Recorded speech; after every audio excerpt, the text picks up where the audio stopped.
Hey, you guys are up and early going this morning.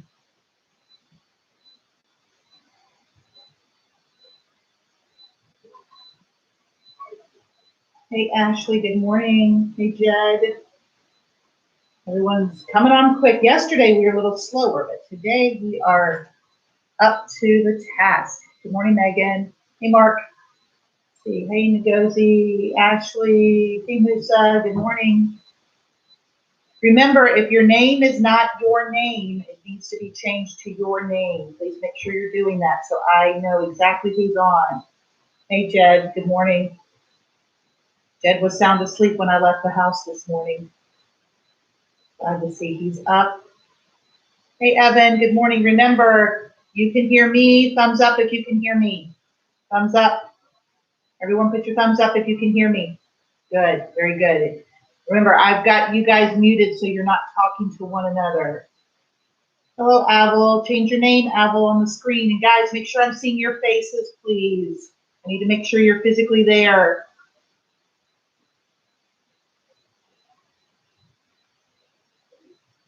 Thanks, Kathleen. Good morning. We'll give everybody another couple minutes to come on.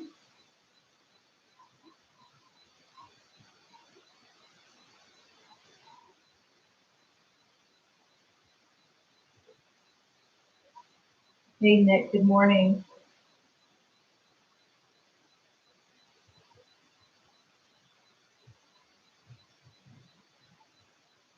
All right. Hey, Brianna. I think I just saw Brianna pop up. Good morning, Brianna. Let's see. Make sure we have everybody before we get started. Let's see. Good morning, Philip. Kathleen, you're with us. I'm just taking roll to make sure we have everybody. Joanna's here. Megan's here. Brianna, you're here. I think I saw Musa. Musa, are you still on, Musa? Yep, there he is, right there. Nick is there. Kayla, Ngozi. Arthur, where's Arthur? I see Arthur. At least I see one eye of Arthur, I think. Let's see. Kalebi, is he on yet this morning? Remember, guys, please change your name to your name. I see an IDK, which I know is not your name. I see a Beetlejuice. Actually, I see two Beetlejuices. Change your name, please, to your name. Let's see, is Gustavo on yet? I have not seen, unless he's one of those I don't know or Beetlejuice people. Okay, thank you. Very good.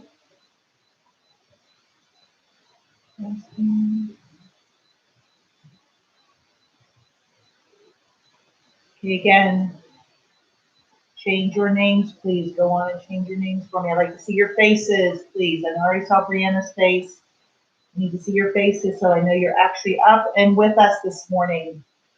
Just like I would like to see your face in school, I'd like to see your face online. Okay, all right, we're gonna get started as people pop on. Please, again, change your name for me. Okay, one thing we're gonna do before we get into our history lessons, I wanna talk a little bit about history in general.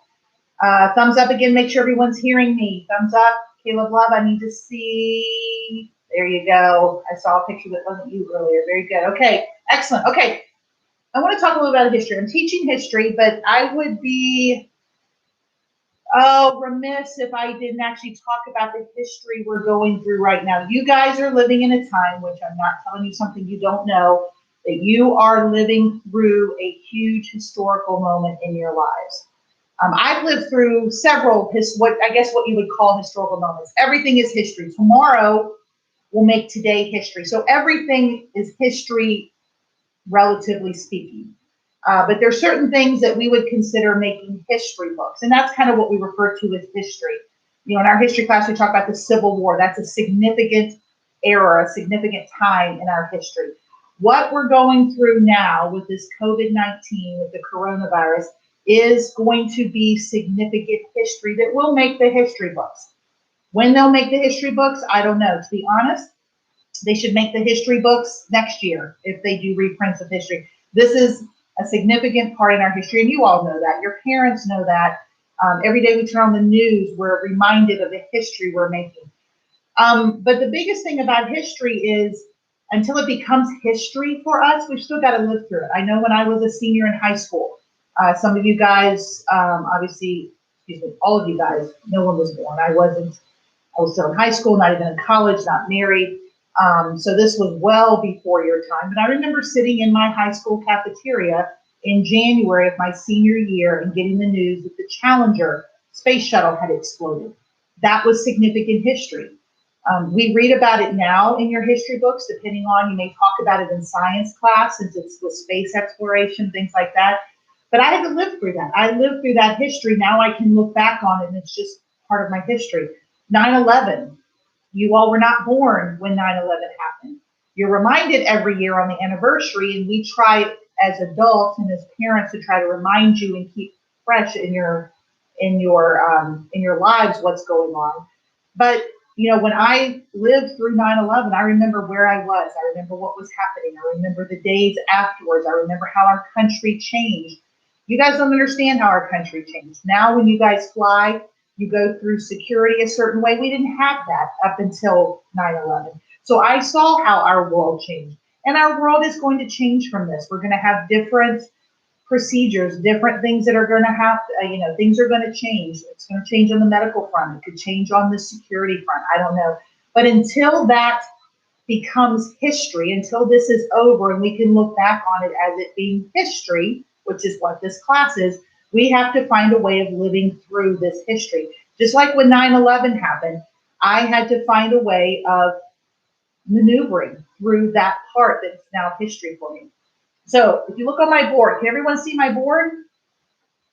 My board says Jeremiah 33:3.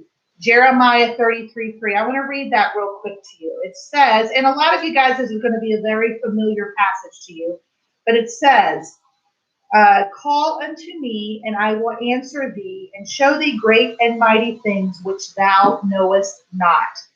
If that is not a great verse for history, I don't know what it is, or what would it be. We don't know what's happening now. We don't know how this is going to end up. We don't know how it's going to be remembered in our history books. You may read about it in history books. Your children will definitely read about this time in their history books. But if you look at the board, Jeremiah 33:3, I want to talk probably every day or so for the next week or so until we get to this verse. And I want to just kind of help all of us through how we can maneuver through this time that's eventually going to end up in our history books, how you're going to be able to get through this time of history. So the first word I wrote up there was call. That's the very first word in this verse, call. The Bible tells us to call, and that basically means call unto who we're talking to. We're talking to the Lord. We need to call on the Lord. We need to pray. And I know you guys are doing that lately. We don't, as humans, those of us that know Jesus Christ as our Savior, we are calling on him because we don't know what's happening. Every day we turn on the news, there's something different. There's something a governor is saying. There's something the president is saying. There's things that are changing. Obviously, I'm talking to you through a Zoom classroom. That has changed. This part that's going to be history has changed. It's changing the way I get to educate you, the way you get to be educated, at least for this short period in your lives right now. So I want to leave with this before we get into the lesson. We're going to get through this, and we're going to get through it together. We're still maneuvering. I know yesterday was a long day for some of you guys with classes.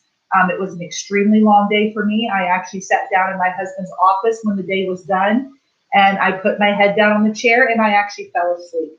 Fell asleep pretty hard. It was about 3:30 in the afternoon, 4 o'clock in the afternoon, and I was out. Now, not for the whole night. I eventually did wake up, but it was exhausting for me. So this is an exhausting time. Some of you guys have your entire families at home with you all day long, which doesn't happen very often. You may be with each other on a Saturday, you may be with each other on a Sunday, but some of you guys are with each other 24/7, and that's a hard adjustment to make. I know for me, before we came to start teaching this past week, I mean, you kind of exhausted probably your Netflix accounts, probably if you do anything on Hulu, if you watch anything on cable at all, you're probably tired of just watching TV. You probably never thought you'd get to the point of being tired. Some of you may be tired of playing computer games at this point. I don't know. Some of you just may be just tired of being inside, tired of seeing the four walls of your house. But remember, we are at a now. Is it fun going through it? Probably not. It's just not fun. We don't like our world to be upside down. We don't like things to happen. I'm sure when we read in our history book several weeks ago, we're studying the Civil War, I guarantee you the people that lived through the Civil War weren't too excited about living through the Civil War, but they made it. They came through it, and now we can read about it. We can learn from that, and we're going to learn from this time in history too. So today, I just want to give you this verse, Jeremiah 33:3. I'd like you to claim this verse and claim it in a historical fashion. That God's going to show us things that we just ask Him, and things that we don't know. Things that God's all powerful. God's got this. God knew COVID-19 was happening long before we even knew it was happening.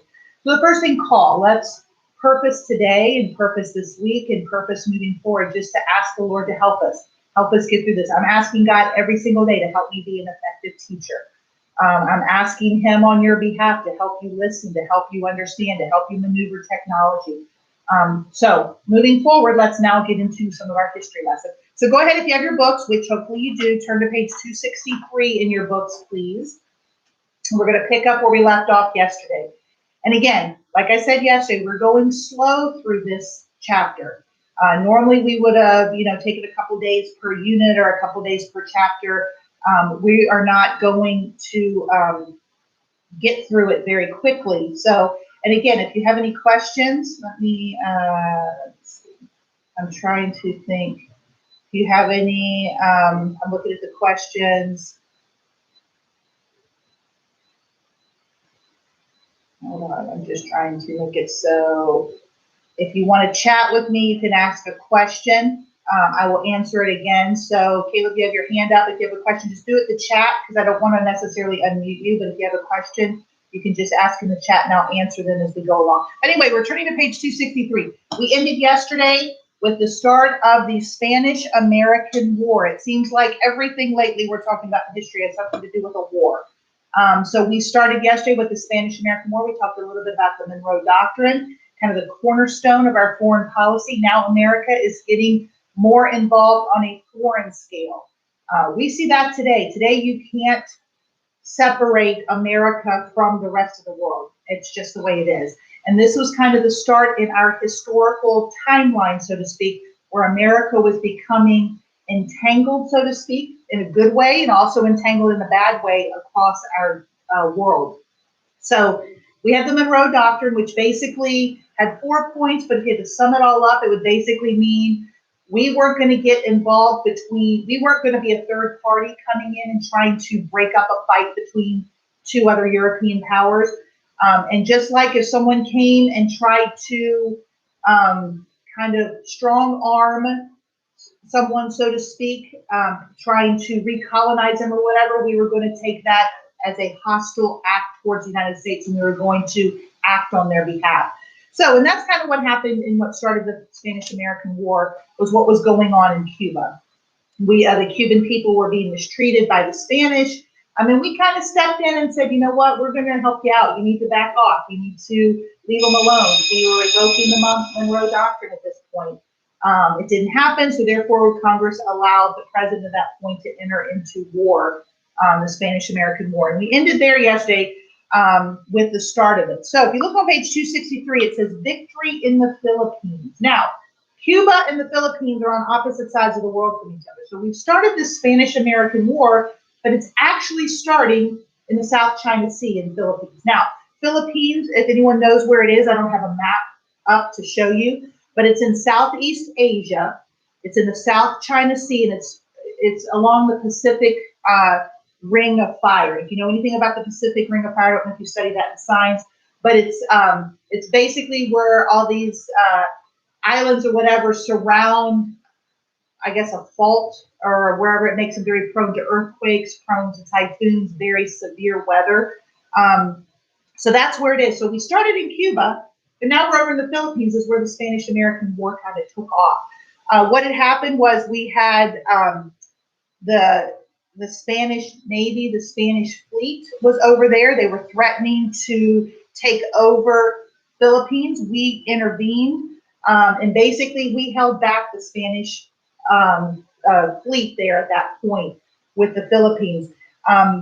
It says on May 1st, I'm reading from our book, it says on May 1st, the American fleet entered Manila Bay, which is there in the Philippines. Spanish shore batteries fired on the ships, but the shells fell short of their targets. Basically, the Spanish were firing back at our boats.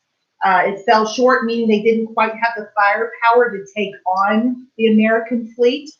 It says Dewey, who was in charge of it, Commander Dewey, turned to his captain and uttered the famous words, "Fire when ready," Gridley, meaning, all right, when do you want us to do this? It's like they're shooting at us. Let me know when it's okay for us to take care of it, so to speak. It says the Spanish fleet, which consisted of outdated wooden vessels, could not withstand the artillery of the modern steel ships that made up America's Navy. Remember back in the Civil War, we talked about what was one of the major benefits of the vessels. Wooden vessels don't maneuver very easily. They're very prone to capture. They're prone to being destroyed very easily. Obviously, if you shoot a cannonball on a wooden ship, it's going to obliterate it. It could catch it on fire. Whereas if you throw a cannonball at an ironclad ship, not so much. It could just bounce off. It's not going to do the damage it would do for a wooden vessel. Unfortunately, the Spanish did have, fortunately for America, they had wooden vessels. Unfortunately for Spain, they only had the wooden vessels. But it says Spain's Pacific fleet soon lay on the ocean floor. We often talk about word choices that especially our curriculum uses. That paints a very grim picture of what the Spanish fleet looked like. It said it was on the ocean floor. Literally, it was obliterated. There was nothing to salvage from that. Caleb, we are on page 263. You got that? Good. Okay. Caleb was just asking where we were starting. He couldn't quite hear the page number, so we're at 263.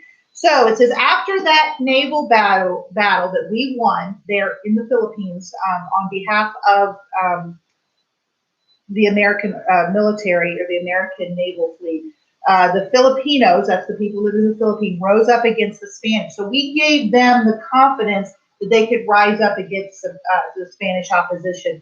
So not only did we come in and do the job that we set out to do, we also kind of empowered the Filipino people to take it on themselves to do it. That's a lot of times. Sometimes it's like, as long as you have kind of like, we can do it, kind of like a shot in the arm. You can do this. You've got this. And that's what happened there. And basically, while that was going on, we took our fleet, our naval fleet. We went on, and the book says, the curriculum says, we took possessions of Wake and Guam. Anyone knows about Guam? It's huge. It's a military right now. It's played a huge role during the War on Terror. But we went and took care of those Spanish acquisitions, while the Filipino people were taking care of things at home. So at that point, that was great. But it kind of, you turn over to page 264, now things were really heating up with the Spanish-American War. We had made our presence known in the Philippines, but people were kind of getting nervous. The American people were getting nervous. It says at the top of page 264 that there was another Spanish fleet that left the coast of Africa, off the western coast of Africa, Cape Verde, for unknown destinations. Now, at this time, there was no internet, there was no TV, there was no reporters on the ground that could send back reports of what was happening. It was kind of whatever people were hearing, people writing letters back home, whatever. The American people were scared. They knew where Cape Verde was. It was on the western coast of Africa. Not that long of a long, relatively speaking, but just right across the Atlantic Ocean from the eastern seaboard of the United States, from New York and Boston and Maryland and Washington, D.C. So they were scared. They were thinking that the Spanish, they were going to retaliate, that they were going to come after people in the United States, and they were scared, and rightfully so. Unfortunately, there was no internet to say, hey, they're veering left, they're going down towards Cuba. No, don't worry about it, New York City. People didn't know that. So they were scared. But in all reality, there was no attack on the eastern seaboard. It actually, the Spanish fleet, they were going down to Cuba to kind of shore up what really started the Spanish-American War to begin with. They ended up in Cuba, but to the thrill of the Cuban people, the American fleet met them there, took care of it. You can read for yourself on 264 about the Rough Riders, a group of men from Tampa, Florida that went down and actually fought on behalf of America, on behalf of the Cuban people to hold off the Spanish fleet. It's interesting. It says they are this group of college athletes, cowboys, and American Indians. Think of that group of people, college athletes. So these were educated, probably athletic young men, along with cowboys. So these were rough. These were probably not very, the manners. You think of a cowboy, especially not so much in today's world, but if you think of cowboys back in the late 1800s, early 1900s, these were people that lived out in the open, lived on their ranches, probably weren't very versed in social etiquette. And then you have the American Indians.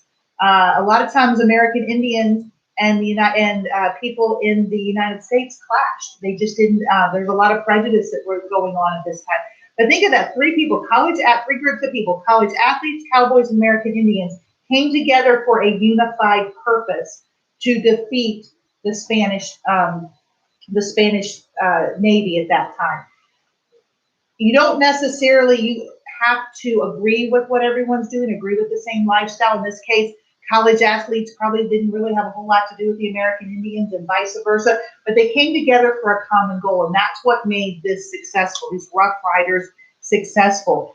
There's a battle called the Charge of San Juan Hill, where they basically captured the hills overlooking Santiago. U.S. forces stood ready to attack the city. So we were prepared to take on whatever we needed to take on. Look at the top of page 264 in your textbook, and I'm going to read Destroying the Spanish Fleet. On the morning of July 3rd, the Spanish fleet decided to flee Santiago Harbor. The American fleet gave chase, and within 4 hours, every Spanish ship had been destroyed. So the Spanish people, are you showing us the picture in the book about the Rough Riders all standing there at San Juan Hill? But the Spanish fleet knew they were in trouble, so they wanted to get out of there. So they were trying to get out of there, but unfortunately, we weren't going to let it be that easy. We chased them down. We utterly destroyed them. And basically on July 25th, American troops landed on the island of Puerto Rico. The Spanish put up little resistance, and the Puerto Ricans welcomed the Americans. So we had made a name for ourselves. Now, the war was over. Remember when we talked about the Civil War? It went on for years, and it was a lot of casualties, a lot of deaths, a lot of just utter destruction. If you remember Sherman's March to the Sea, where he utterly destroyed everything in his path, burned everything in his path, no matter who or what was in his path. That didn't happen with the Spanish-American War. We came in, we were swift, we took care of things, and it really helped us out on the foreign field because of this. The results of the war, let's talk about the results of the war. I felt like we didn't spend a lot of time on the Spanish-American War because there's not a whole lot to talk about the Spanish-American War. A couple things happened. You had the Treaty of Paris officially ended the Spanish-American War. It's interesting. It's between Spain and America, and the treaty is called Treaty of Paris. It's interesting, all the different places and things that took place. The Treaty of Paris, it formally ended the Spanish-American War. Formally. Now remember, when the surrender at Appomattox Courthouse officially ended the Civil War, but there were still a few battles that still took place after that. I mean, things still weren't settled necessarily, but as far as all the major fighting, things like that, it officially ended, for all intents and purposes, the Spanish-American War. It recognized that treaty, the Treaty of Paris, recognized three things. Anytime you end something, anytime you end a war, in this case specifically, your treaty will outline specifically what is going to happen moving forward. It's not like they got together and say, okay, we're done, shake hands, go to your other corners, we'll never, this will never happen again. There has to be things set in place so it won't happen again.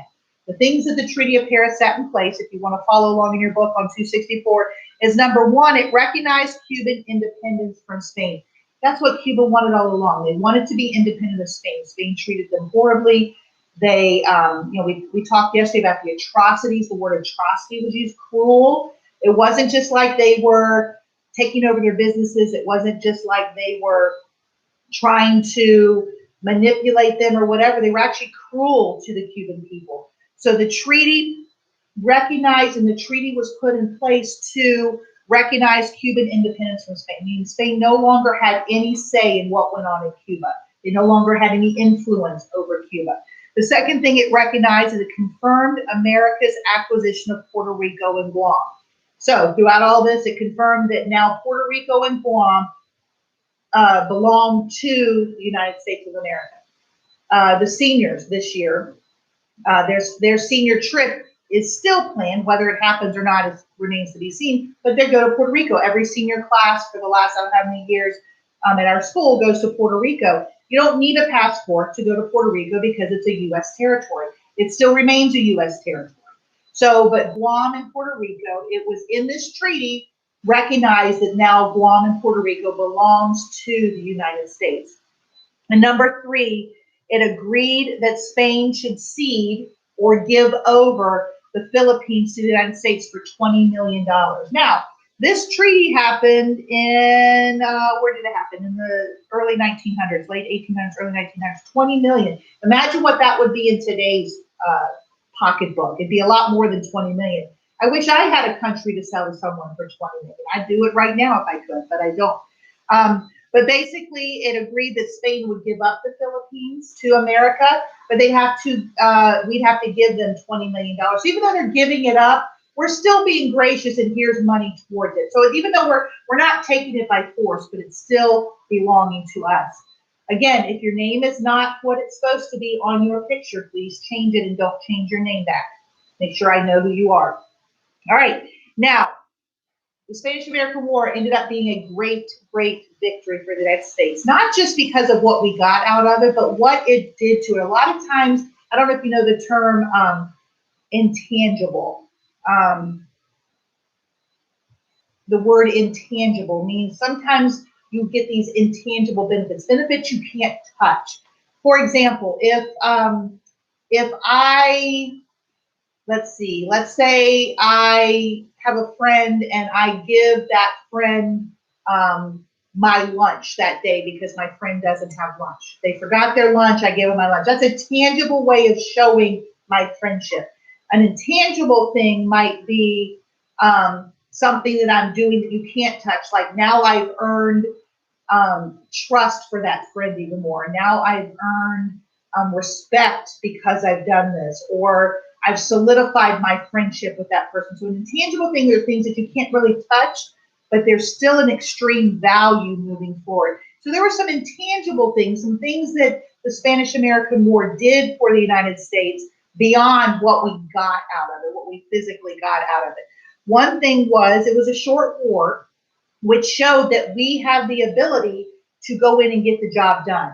It secured the fact, especially with our Navy fleet, that we could get the job done. And that was important for our foreign policy. Remember, all this started with the cornerstone of the foreign policy, how we're starting to work with all the foreign powers now, foreign nations around us. And this showed that we are a power, so to speak, to reckon with. Our military remains the strongest military in the world today because of how we go in and we take care of things and our efficiency and things like that. So it showed that through the short war that we were able to get in and get the job done. It also was a victory in the sense of not that many people died. If you remember the Civil War, every battle we talked about was significant. How many died on the Union side? How many died on the Confederate side? Remember Antietam, the bloodiest battle of the Civil War, the bloodiest day. A lot of times the Civil War was wrapped up in the casualties. We didn't have that with the Spanish-American War. The casualties were few. Basically, I think it says only about 400 soldiers died in combat. Now, a lot more, about 3,000 died from diseases. And unfortunately, sometimes you're not going to help that. But you had the 400 soldiers out in combat. That was huge. That meant we could go in and get the job done, and we could save American lives. I hate hearing about wars and things happening and hearing about the people dying. It just brings it too close to home. So we have that. And then it said the war helped stimulate American trade and industry at home and abroad. If you were physically here in class with me, I'd ask you, how do you think it did that? We can't have the type of discussion. But obviously, America proved to the world they could be trusted to get the job done. They could be trusted with coming alongside someone and helping them out without any benefit to themselves. They helped Cuba out, not to get Cuba, but to help Cuba help themselves. So it's I guess the way it's talking about helping stimulate American trade. I mean, people now liked America. They loved how America took care of the little guy, so to speak. They loved the big brother effort. The whole reason the Monroe Doctrine was created was we were coming alongside Latin American countries. We're kind of playing the big brother. Those of you that have big brothers out there, sometimes they're mean to you. Unfortunately, that's how big brothers treat little brothers and little sisters, but they're there to protect you.